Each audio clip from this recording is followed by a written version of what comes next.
tark etmoqda. 10 kishi bo'lib qoldik. Endi tushunarli nima deyapti Ismoilov, bo'ldi, boshqa gapim yo'q deyapti Islom Ismoilov.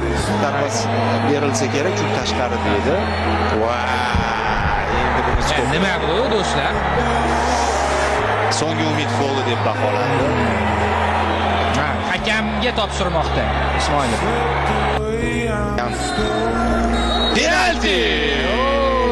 Shamariz. Zarba!